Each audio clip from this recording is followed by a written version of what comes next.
Good evening, everyone. Welcome back to another episode of Mind Split Cafe.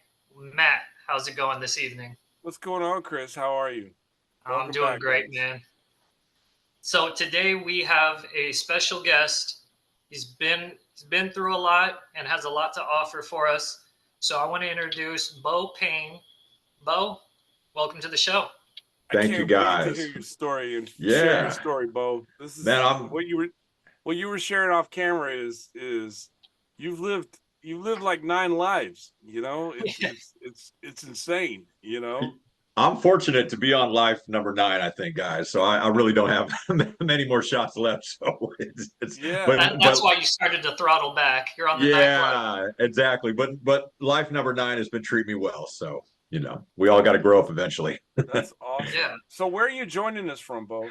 I'm calling from a little town up in northern Idaho, called Lewiston, Idaho. It's a big baseball, NAI 20-time national champion school here. And I played baseball here in the 90s before I went on and played a little bit after that. To give, I guess, context to it, it's about an hour and a half south of Gonzaga in Spokane. Gonzaga, Don't big get me started on basketball school. Gonzaga. So, Oh my God, I got stories to share off camera about Yeah. Gonzaga. I still Yeah. have that picture that you sent me of your stat line.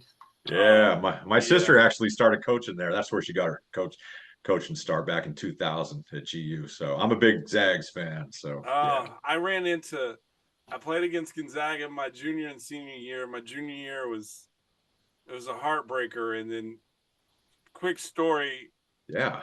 27 years later, last summer, I run into Mark Few at the bottom of an elevator in Vegas.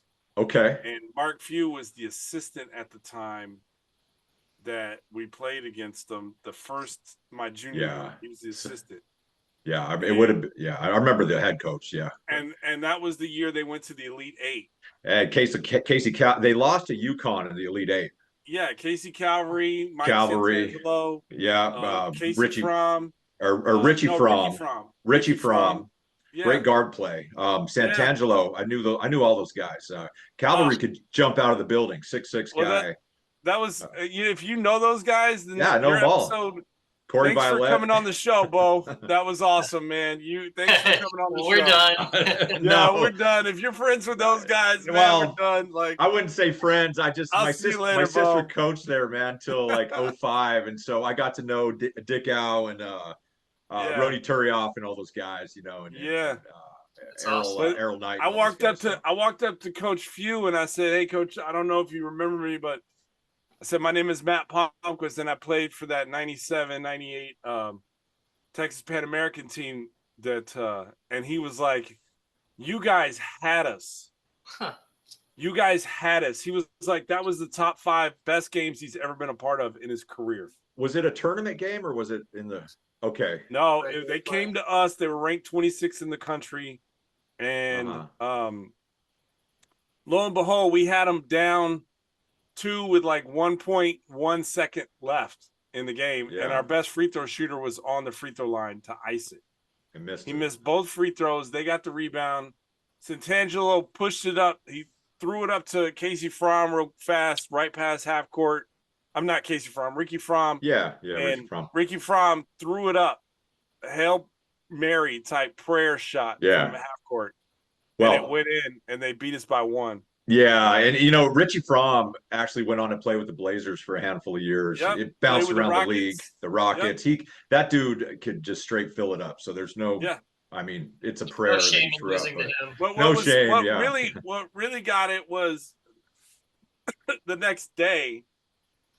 We had to fly out all on the same plane. So we had to fly to Dallas for our connecting flight. They were going one way, we were going the other way. Yeah. We were all on the same plane, and I sat next to Fromm. And I mean, good dude, don't get me wrong. Yeah, it sucked though. I imagine it sucked. And then that was the year that they got to the tournament, and then they went to the Elite Eight. Mm-hmm. They lost to UConn, who ended up being the national championship. Yeah. That was Rip Hamilton and Khalid Alameen and those guys. Khalid Alameen. Rip had a putback to beat Gonzaga.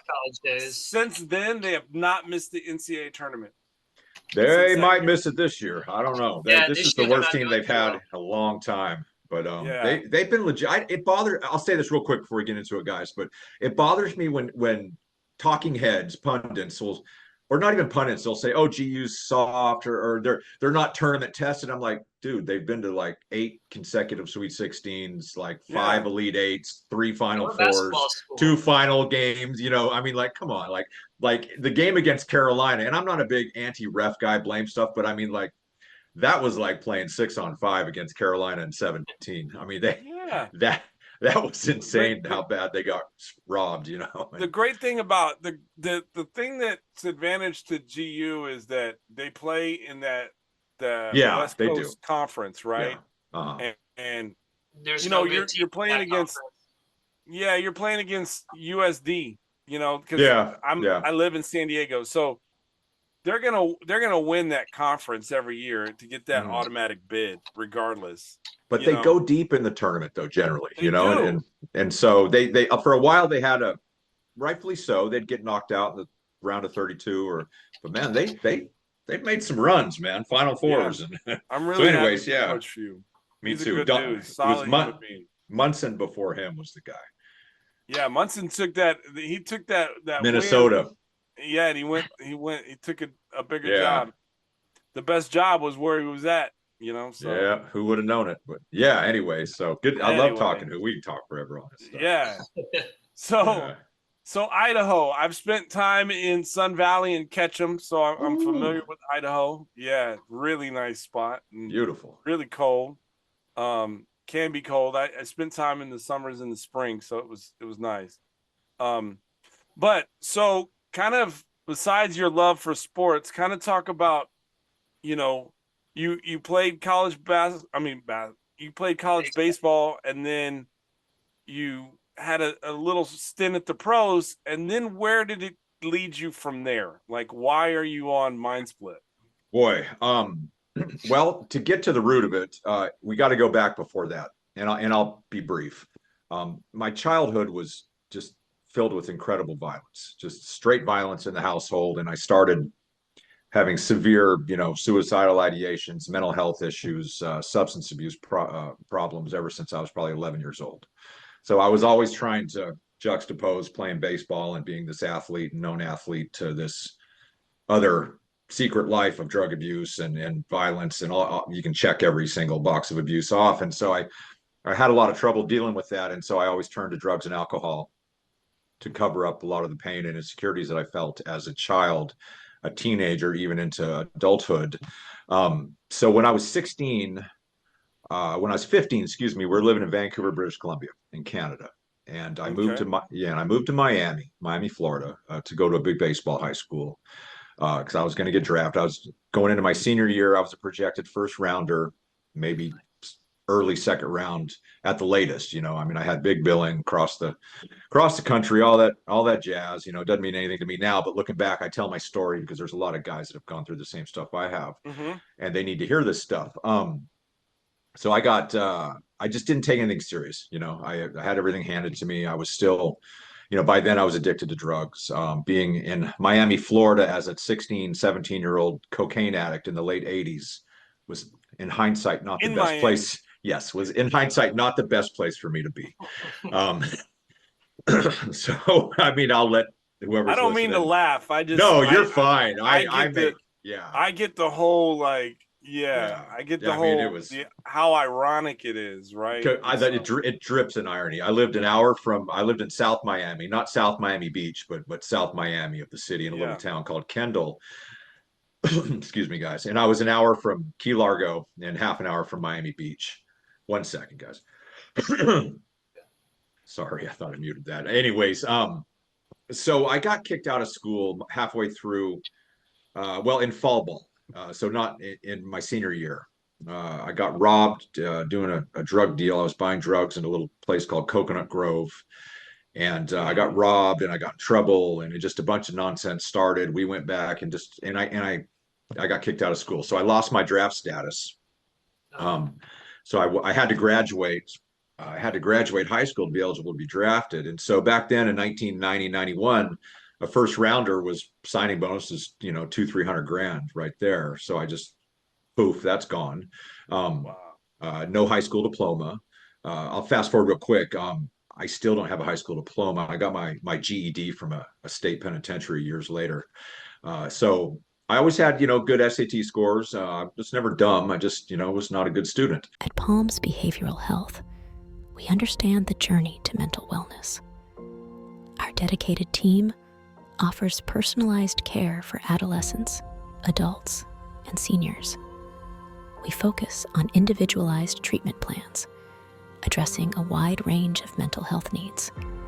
Our evidence-based practices and trauma-informed care ensure sensitive and effective treatment.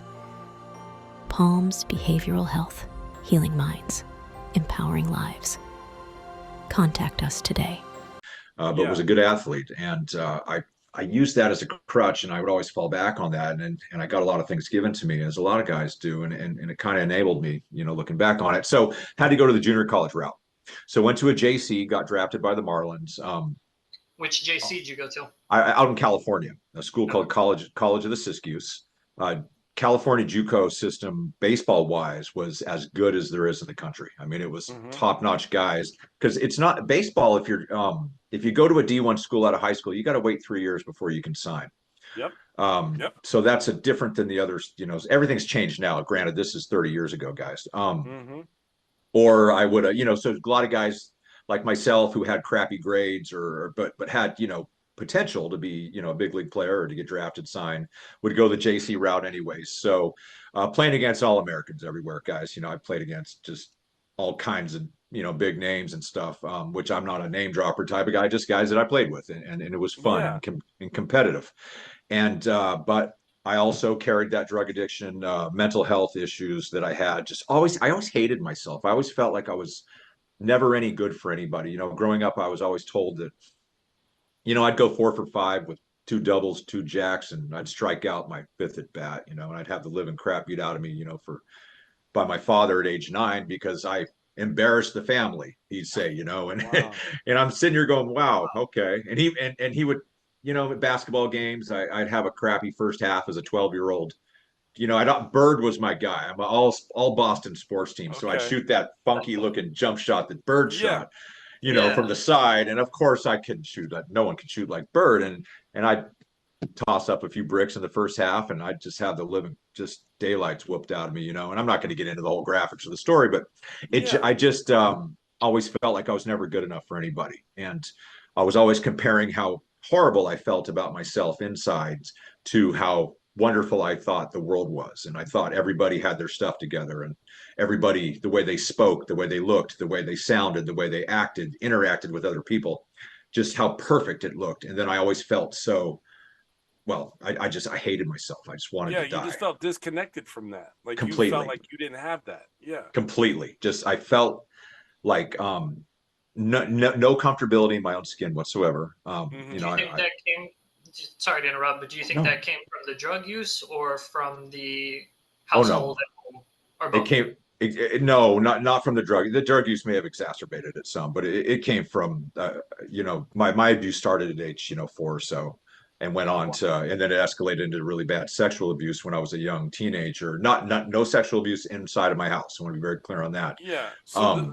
So the drug use but the drug use was used as a coping mechanism to escape what you were going, like the abuse that you were having, whether it be sexual or physical abuse or whatever, the abuse that was going on in your life. The drug use was there as a coping mechanism to escape, right? 100%. And then the problem with that is that we get physically and mentally addicted to the stuff, and then it becomes a vicious cycle.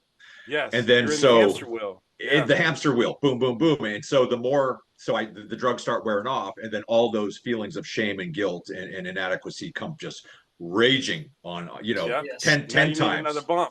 I need another bump. And then it just goes from there. And pretty soon the years go by, and you ask what happened after. I've had 4 rotator cuff surgeries. I need my 5th soon. I need another back surgery, heart surgery, just all kinds of stuff. And I was injured because I was not in good shape as a young man playing I'd throw 94, 95 one day, and the next, 5 days later, my turn to start, I couldn't even touch 85 on the gun, And so scouts looked at that and they're just like, this kid is so unreliable, and he stinks Yeah, like booze, and he's inconsistent. unshaven, and he's, Yeah. he's, so I was drafted late rounds by the Marlins. I had a turned down an offer from the Brewers, just a bunch of stuff that I was just done. I was just finished with baseball. And so, to fast forward, guys, what happened after that is I went in the Army I felt like I lost my identity because I put all my eggs in one basket. I always was like, I hated myself so much for so long, or I don't want to say hated. I just felt so inferior to people,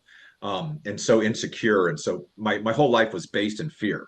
Kind of Everything like I did was well, yeah, a little bit about imposter syndrome. Yeah, actually, a lot of it. But I think that I learned how to survive at a young age, because I was just so fearful of everything, and I just became so overly arrogant to cover up how insecure I was about myself, if that makes sense. It might, Yeah, no, that does. um, and so that carried into, I went in the Army, I went in the infantry. So that was, real quick, yeah, when go you went ahead. into the Army, did the drug use stop, or did you just were able to hide it more? The drug use stopped some, the alcoholism ramped up. It's a culture of drinking, drinking, drinking, Absolutely. drinking. And especially in the, airborne infantry, that stuff is just all about, beat our chest. We're the man, we're the guys who, this and that. And so, drank all the time. Was politely asked to leave about 3.5 years later before I was going to reenlist. Didn't get kicked out per se. I got an honorable discharge. I just drank too much. I was a really good soldier, could always be counted on when I was in the field and training and when we were in different places. But back in the rear, like when you go back to the barracks and garrison and you're not on, say, deployment or just training, I was drunk all the time, and it just went from there. And so I got out of the Army. And that kicked off about 15 to 20 years of in and out of homeless shelters, rehabs, jails. I've been incarcerated over 10 and a half years, mostly in state penitentiaries, about 3 years in jail, about 7+ years in prison. So if you don't mind us asking, what led to the incarcerations? A lot of just tough living, Just trying to survive. trying to survive, guys. I did some unspeakable stuff for drugs. I mean, I don't too graphic on it, but I mean, I was never a criminally minded person, but I was so addicted to drugs and alcohol. I look, guys. I mean, like, whoever's listening is like, I get to speak in front of a lot of different organizations around the country. It's neat. I haven't done a lot this past year. I've just been working on other stuff, but I always have, like, and I get raw. Like, I've sold myself for drugs and all that stuff. And, I'm a straight male, and I don't care what your orientation is. I care less about it. But, that's not what I'm interested in. But that shows you how deep that I was willing to go. Exactly. Yeah. And so what led to, just 7 DUIs, a couple felony DUIs, fighting all the time. Just that street life of just, and eventually, the excuse that I would give to the judge, like, so, sir, I'm a veteran. I served this country honorably. I mean, that stuff only goes so far. Eventually, judge is like, I'm sorry to see you, kid. You're showing up way too much in my courtroom. Boom, you're going out to the joint, not to jail anymore. Yeah. Eventually, that record follows you, and like you can't. Maybe the first or second time, like, okay, this guy's when you 7, 8, 9 times stints and whatever. Like, there's definitely some issues that are going untreated, right? And I finally got my act together, guys, back in my last prison term. I got a 10-year sentence and I had to do 3.5. I ended up doing 42 months straight on it. And I just was just exhausted. I'm 50, I'll be 51 this year, and I was in my early 40s. It's like 41 or something. I don't know when I went. And I was like, I don't even belong here anymore. I don't get along with, I mean, I don't relate to these kids. I don't, this is not my life. And finally, and my sister had just gotten the job at CU, like we were talking about. And she was having a real tough time taking over a really crappy program at the time. And my sister and I spoke every year for almost 3.5 years straight. And she even flew in for my parole hearing. And I just decided that everything that happened in my life, the good, the bad, and the ugly, whether it's my fault or not, I'm going to take responsibility for it. And I'm going to ditch this victimhood mentality that I had my entire life. you would have done, oh, you'd do the same stuff I did if you had my life, or woe Mm-hmm. is me. And because even like we can be victimized. Of course, there are predators and people get victimized, but we don't have to live in that victimhood. And that's when I Mm-hmm. started to take charge of my life. And that's what I really try to preach to people, is that if we can break through those chains and realize that yes, yes, yes, bad stuff happens to everybody, to us, me, but we don't have to live in that mire and that muck and that crap anymore. And we can turn that stuff into power. And that's when I really started to change my life. And I just was like, if I ever want a shot at life, and the years were getting away from me, I'm sitting in prison again in my 40s, and I'm like, dude, you have still a lot to offer people in this world. And Mm-hmm. and then I started just helping guys in prison. Prison athletics is very competitive. Believe it or not, there's guys like me that get locked up in prison that have played minor league baseball, or maybe played D1 basketball, or just Mm-hmm. just made some mistakes, or got like, man, I remember breaking my ankle coming down from a rebound and landing on some guy's foot, and snapping my ankle when I was like 13, and Wow. getting Percocet from the doctors, and just Yeah. like, goodness gracious, I've died and gone to heaven, Yeah. and that stuff can follow you all the way into adulthood, Yeah. that addiction. And I mean, we see it on TV with guys, and just athletes. And so I started helping guys. Like, I would always take the guys who didn't really know how to play. I coached a lot, softball, basketball. And I would teach the guys that were kind of meek and walk with their head down. I'd teach them how to shoot a jump shot, with rotation and all, or swing a bat or field ground balls. And then I would see these guys feeling better about themselves, how they performed on the rec yard is what it's called in prison. And so Yeah. they would translate, or they would take that confidence, that newfound confidence, into the actual hallways and walls and cells and units of the penitentiary, and they walk with their Mm-hmm. chest a little bit out, and it made me feel very good to have a hand in elevating somebody's confidence about themselves. So that's really when I started to turn my life around, but probably 5 years ago, 5, 6 years ago or so. And so the coaching and helping people through things kind of sounds like it has segued into your sobriety as well, because isn't that what you're doing now? Is you're doing some sober coaching and peer support recovery? 100%. So I've had so much help in my life, whether it's been with my sister, who's my best friend in the world, just people taking a chance on me, that I feel is just completely incumbent upon myself to pay it forward. And I'm not trying to sound like some billboard advertisement, pay it forward, but I really, in my world of recovery and sobriety, service work is imperative. It's paramount. Yeah. It has to be there. Because if I stop helping other people or working with other people, I become stagnant in my own recovery. And when I become stagnant in my own recovery, bad things can happen. Mm-hmm. Complacency is Yeah, the worst thing when it comes to a sober life. That's for sure. 100%, 100%. Yeah. So whether it's, I don't ever get into the whole debate on what kind of recovery. Like, I have my own recovery and I go to meetings and stuff, but I mean, I'm from the camp of, man, whatever's working, man, stay with it. Like Chris, you Yeah. and I did a great live on Instagram, and I really enjoyed talking about diversity in recovery, different Yeah, kinds of. that's kind of what I was going to ask is I know that you're the kind of the man that says, as long as you don't have a needle in your arm and you're not, snorting coke, Yeah. however you're staying sober is a good thing. What is your way? I go to 12-step meetings. Okay. I go to 12, but that's not it. I'm active. I hike, I bike. I guess the common denominator is that I need connection to like-minded people. If I try to do things all on my own, I have no chance. And I'm just speaking for Mm-hmm. myself personally. I never speak for anybody else's recovery at all. I'm not a fan of sitting in meetings and people blasting other people's recovery. I don't get into that whole compare game. I think that if you're not hurting somebody and you're having success, or you're helping somebody, then have at it, man. I don't care what you're doing, as long as it's not hurting somebody or impeding Yeah. somebody As else's long as it's recovery. not detrimental to you and your, Yeah, and your growth, exactly. right? Yeah. So I just try to stay connected. I work with a lot of guys, sponsor dudes. Just I'm available, man, and I'm just in it. And I hate to make this sound harsh, but I don't hang out with drug users anymore. I don't hang out with alcoholics. Yeah. I hang out with drug users and alcoholics that are in recovery.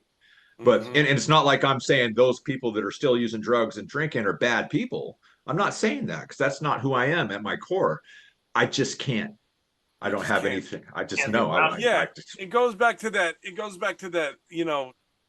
If you want to be an attorney, you hang around attorneys. You want to be a millionaire, you go find millionaires to hang around with. You find a mentor, you find somebody like-minded to help you, get you and keep you on that path, that those blinders, that focusedness, right? And so 100%. and I get what you're 100%. saying. You look, you're trying to stay straight. So why are you going to try and like test yourself to be around people that aren't willing to be straight yet? You know? So, I mean, I'm more than willing to help and encourage and talk about what works for me. But I'm not willing to go hang out with you at the bar while I watch you guys drink, and I'm just going to have a soda, and because eventually I'm going to. It's just not my life. Yeah, it's going to wear on you enough. I mean, I'll give you the PG version of what they say, but you go to a barber, eventually you're going to get a haircut. They talk about you go to one of those places in Nevada, you're going to eventually get. Well, I'm not going to go there, but and so I just don't. I don't make a big deal out of things. I don't take myself too serious. I'm a big believer in routines, morning routines. The most successful people I know have just really immaculate morning routines, and I'm a person of I don't have an immaculate routine, but I have a good solid. I'm a creature of habit, man. And if I go down, and if I start going down those negative aspects of what I used to be, I'm going to pick up those habits again. I'm going to keep going down. So I need to just stay positive. And I am in the limelight a little bit, as far as people I work with and speaking. So I can't just preach one thing and do another thing. Yeah, I was about to say that probably helps your recovery a little bit. Being in the limelight, in the spotlight, you can't really. It kind of keeps you. Yeah, it kind of keeps you like, hey, if I slip, then all this goes away. Kind of like what you said earlier when you were a kid, like you slipped and you cost yourself first round status that cost you $200,000-$300,000. So, you recognize that now as a male, as an adult male, and now you understand. Okay, yeah, I slipped when I was a kid, but if I slip now, my livelihood is gone because my foundation and my reputation is built on this. And it's a huge slip, then what am I? Yeah, it's a huge thing, and it's a great point. There is a counterpoint to that too, to where recovery is a tough business, and it's difficult, at times, living life on life's terms when you're used to most of your life masking all the pain and stuff with drugs and alcohol. So I believe in being completely, authentic, open, just vulnerable. I mean, me to a fault, I'll just lay it all out there. So if something, I talk about the good, the bad, and the ugly. And a lot of times, if bad stuff happens, a slip, a relapse, or whatever, with anybody, a lot of good can come from that too, because it can show, I just lean into everything, man. I just try to learn from it, and then I just try to leverage those experiences to help myself and others, man. So I really don't, I'm not a big, I don't keep track of my days and weeks and months and years. I just live today, man. You live in the present. That's amazing. And that helps me stay completely grounded. So to that point that you just said, I'm sorry, Matt, you go ahead. No, go ahead. Cool. I just wanted to, you said that there's a lot of relapse involved with sobriety. So what advice can you give us or those out there listening that when you relapse and you slip up, and I mean, there's not very many one-chip wonders out there, so it does happen a lot that I'm aware of.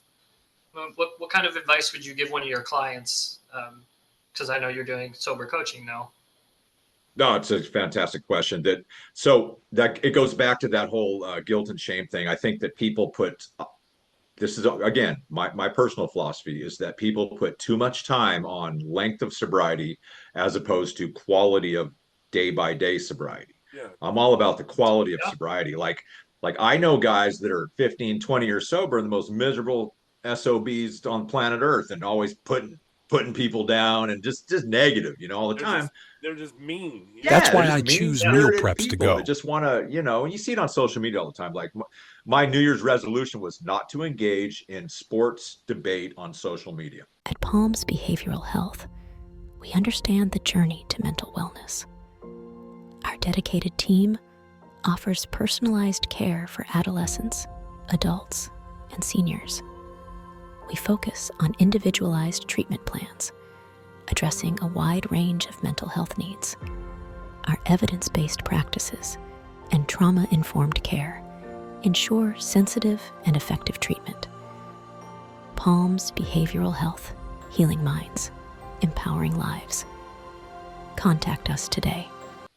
And because I love sports so much, and I know a little bit about it, but Definitely I've not done a Cowboys fan, really- because if you're a Cowboys fan, there's haters everywhere, man. You would definitely. He's got a lot of haters too, right here. So Oh yeah, he does. I'm He a does. Pats fan, lifelong, no bandwagon. But honestly, Chris, to your question, is that okay? So a lot of people say sobriety is part of. I mean, relapse is part of sobriety. It doesn't have or relapse is part of sobriety recovery. It doesn't have to be, unfortunately. With a lot of people, it is. So just get back on the wagon, man. Do not be ashamed of it. Like with me growing up and in recovery and not, I always felt so alone.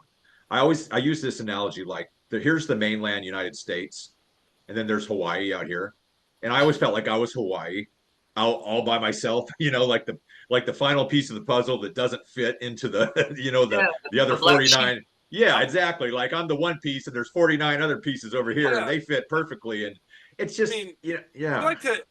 I get your analogy, but I think maybe not Hawaii, because Hawaii's warm and sunny, right? Maybe you're like Alaska. Alaska, yeah. You were in Alaska, yeah. and you felt like you were left out in the cold because Well, Alaska. I was stationed in Fairbanks, and when I left in '97, it was 50 or 49 below, and I flew into Nashville, and it was 70 degrees. So I would change your analogy a little bit, Bo. I think it should like be that. Alaska. Yeah.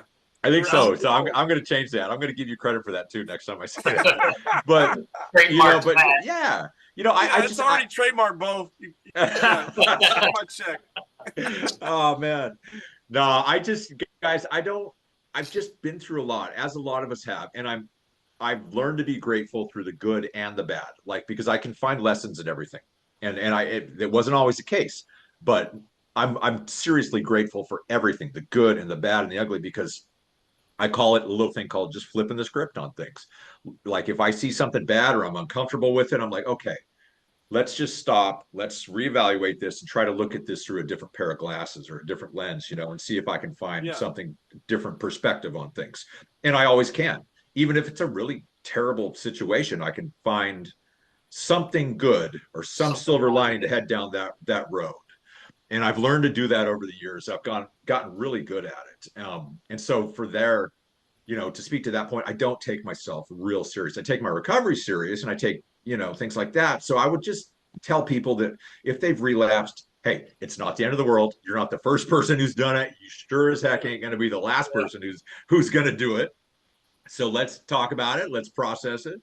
Let's figure out what these triggers were, what's going on at the time, and let's move forward. Let's get back on the on track, and just don't make a huge deal out of it. I have a question. You said when you were in your 40s and you did your last stint, right? That 3.5, 42 months or whatever. You finally took responsibility, whether it was your fault or not. You just said, hey, this is the past. Here's the line in the sand. I'll take responsibility, but I'm moving forward, right? Yes. Do you think forgiveness for, and again, I don't know, but I'm just from listening to your story. Do you think forgiving your past, like, the people that hurt you, whether it be your dad or family, friends, or whoever it was, just that trauma that was done to a teenage, an adolescent youth, do you think forgiveness has helped in your recovery? Oh, good question. It's an amazing question. Go ahead. Like, I know exactly what you're saying. Because I think holding on to, like, I've been wronged before too. Like there's people in my life that, I could hold on to anger or, whatever. But I think because I've released it, forgiven, understand the situation, maybe why they did this or whatever, but I've let go of that and it's off my shoulders. I haven't forgotten about it, because you don't want to, just because you forgive doesn't mean you want to forget, because you don't want to find yourself in that situation again. But I've released it, and that has helped with my sanity and my peace of mind, right? Do you think forgiveness, ultimate forgiveness, has helped you achieve that sober life that you're living now? Yes, yes, 100%. And I it's a shameless plug for my book. I wrote a book called Pain to Purpose. My last name is Payne, and so Yeah. it's just Please about plug it. how I found purpose in life. So the title fell right into it. But there's a big part of my book where I wrote about that, about forgiveness, and some people, like my father did some really horrendous stuff to me. Just dunking my head in toilets and full of just awful stuff, and which happens to bad abuse happens to many people, or I don't get into the compare game, like what severity of abuse you went through. Like abuse Yeah. is abuse is abuse, and pain is pain is pain. Um, so let's just use my father for an example for the sake of your question.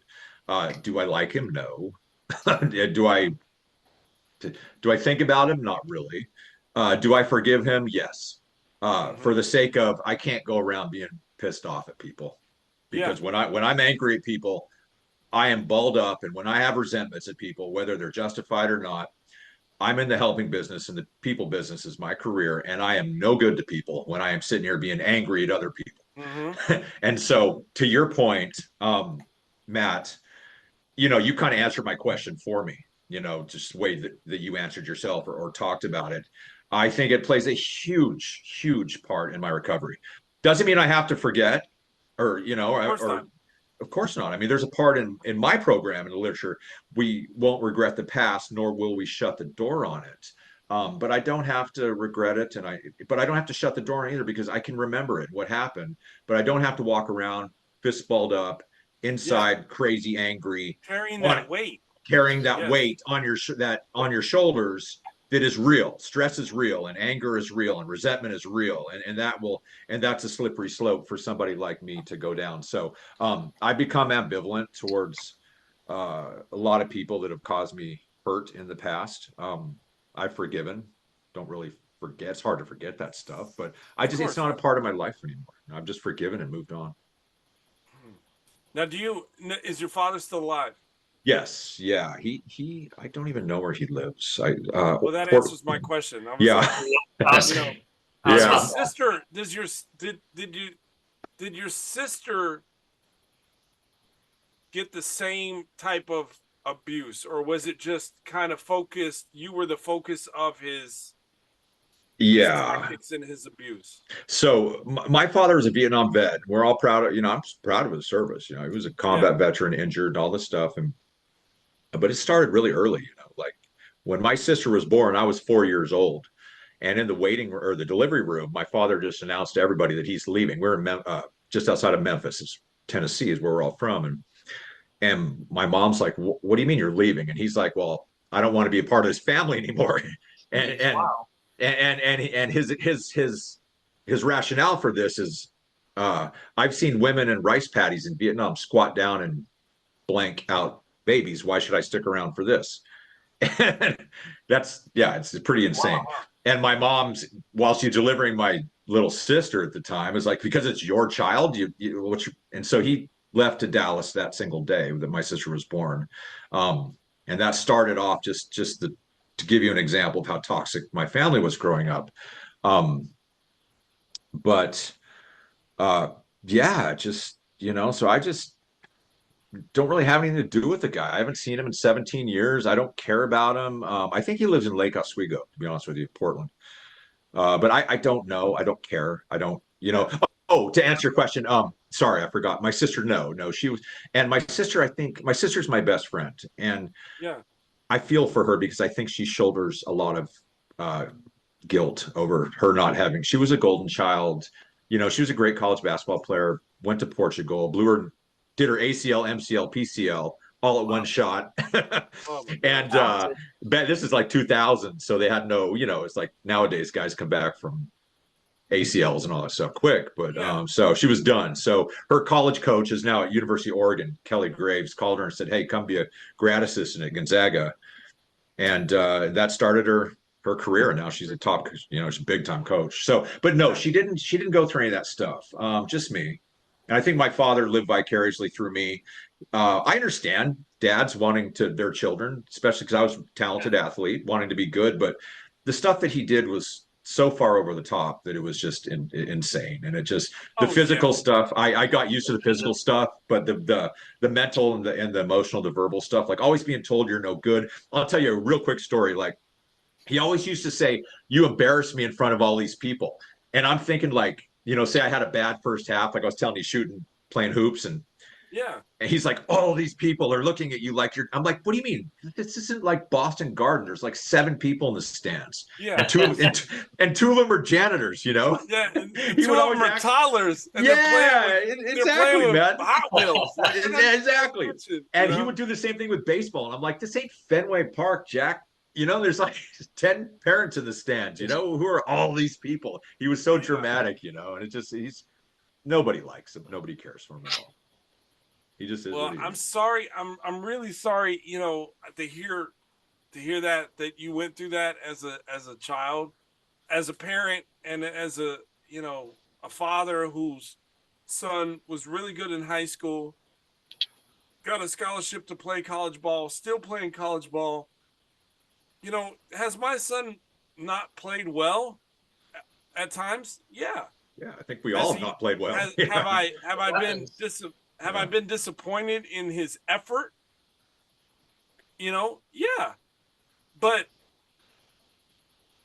he's still my child, and there's ways to get a more positive outcome out of that than dunking my son's head in the toilet and belittling him in front of 8 people in the stands. And 100% counterintuitive. So I apologize. Like, I feel for you, and I'm sorry that you had to go through that as a young man. Yeah, adolescent.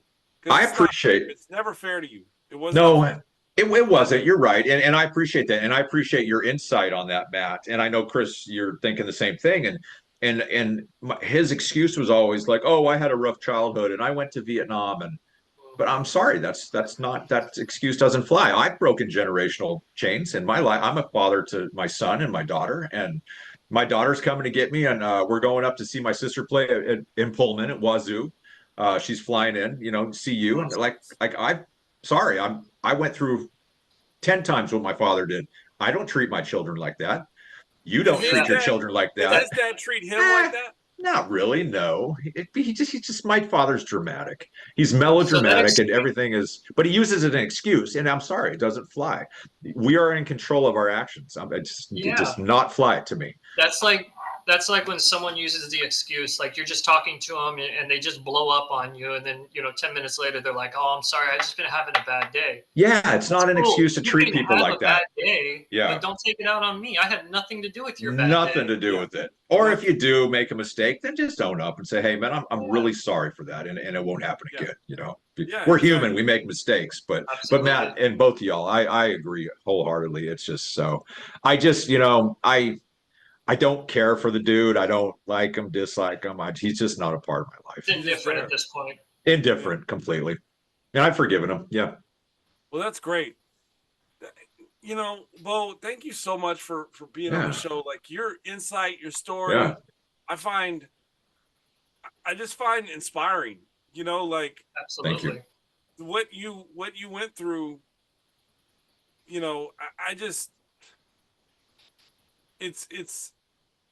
I couldn't do it. Like, I'm sitting here while you're talking and you're kind of going down the line of, as a kid to a young adult to an athlete to a college kid. And like, I couldn't fathom. I was thinking in my head, I couldn't fathom. Could I live what you went through? And I couldn't have made it. I could. Nope. And I'm inspired. And I really appreciate that. Can I say something real quick? I think that y'all could. Human beings, we really have a higher threshold to deal with stuff than we think, like when we're pushed to the limit. Yeah, that's Um, true. I never had a chance in hindsight to become what I should have been. Like, I'm never one to sit around and I had this and that, but I mean, I had big league all-star ability. But I also had what was called a line from this famous movie, Bull Durham. I had a $1 million arm, but a 5 cent head, and Yeah. that's, That's a good one. and that's what I got known as, but a lot of people didn't know what was going underneath the surface and why I had a 5 cent head. So I appreciate you saying that. I really do. But I was just constantly in survival mode, and I had my childhood ripped from me as far as I never could enjoy sports. I was always just scared to death of my own shadow. And unfortunately for a lot of young men and women that had to go through, a lot of childhood stuff, that fear just permeates into every facet of their life, and they get it to an adult and then older and just paralyzed with fear. And that was me for a long time.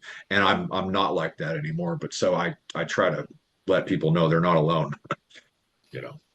I'm glad you brought up the survival mode, and I think we're coming close to time, but I do want to say this, that you just said you were in survival mode the entire time, growing up in your childhood. And when you're in addiction, you're in survival mode all the time, no matter what. Your primal brain kicks in, and that deals with survival. Yeah, that lizard brain kicks in. Yeah, it's just like you've been in survival mode your whole life up until the point you got sober, and now you're able to relax. And people ask me real quick, what's the biggest benefit I've ever gotten out of sobriety? And I'm like, I like myself finally. I feel comfortable in my own skin. I don't have to be loud or arrogant or lie, or I just can just be me, and it's cool. It's awesome. Yeah, that's great. Matt, got any other burning questions, sir? I'm just sitting here. Beau, I think it's a lot to wrap my head around it, but I think whoever is in your presence, I know you do the coaching online, and you get not a big kick out of it, but you get a fulfillment out of coaching, like you said, in the yard. And now I think anybody that has the opportunity to fall in your grace and to be in your presence, I think that person is blessed, because you are an inspiring individual, and I can't say enough about you. Like, I think what you're going through, or what you went through, has unfortunately made, it was unfortunate, but fortunately, it has made you the man that you are today to help others. And that's the blessing. Agree. That's the blessing. Exactly. I'm flattered, and I appreciate that, Matt and Chris. And yes, I'm grateful for it all, because I don't think that I would have arrived where I am today without some of the trials and tribulations. So, yeah. Absolutely. I agree with that. And I think that lived experience makes no better counselor or sober coach or peer support recovery specialist. Lived experience is always going to be the best teacher. And sure, like Matt said, whoever falls under your purview is a lucky person. Yeah, thank you very much. I really appreciate it. It's like, being a coach. You could be a Monday morning quarterback or an armchair quarterback, and you could tell them, hey, you're doing this drill wrong. But you've never been on the field, and you've never been on the court. So you can't relay that experience, that real world experience of what that athlete or what that person's going through, until you've lived it yourself. Those coaches that have lived it themselves, that real world experience, are the best ones. Absolutely. And it's that whole textbook versus in this real world experience. And both is good, but there's nothing beats someone who's been in the trenches, so Well, Beau, you're welcome back anytime. Man. Please Absolutely. Come back, and as long as we don't talk about Coach Few and Gonzaga and Richie Fromm and those guys, like, you're welcome back anytime, my man. Fromm had a sweet stroke, man. He could shoot it, but yeah. Hey, thank you guys so much. I really appreciate it. Beau, thank you very much. And to our listeners, I believe Beau and our other guest, Alexis, will be going live on Instagram soon in the next coming weeks. So keep a lookout for that. And Beau, I'm excited for it. Yeah, and plug your website. How can people find you, Beau? I will, yeah. So website is just beaupayne.com. Okay. And you can find me. I'm working on a new website, so it's like 3/4 of the way done. Okay. But go to beaupayne.com. And is it BO or is it BUA BEAU? Yes, so BEAUPAYNE.com. Okay. You can just Google me and you'll find like my IG handle, Sober Beau Nice. Official, and some other stuff. And yeah, don't you so have just a book out too? I do. It's called Pain to Purpose. You can find that on Amazon. I'm currently getting all those copies. I'm actually about halfway through a second book. I don't even have a title yet for it, but I'm just not halfway through. But it's going to be a good one. I'm just going to keep that on under wraps for now. But just Sober Beau Official IG. You can get me on Facebook. Beaupayne.com is my website, and yeah, just check it out. A lot of good stuff Fantastic. coming. So I'm gonna follow you right now on Instagram, my man. yeah, So, I'll get you back. So I appreciate it, fellas, so much, man. It's been a lot of fun. Thank you, all right. Beau. Beau Payne, Okay. thanks for joining the show.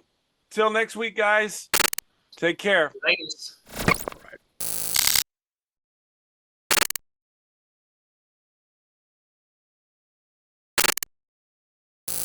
Like we weren't supposed to come up with something this clean. You know, like something happened.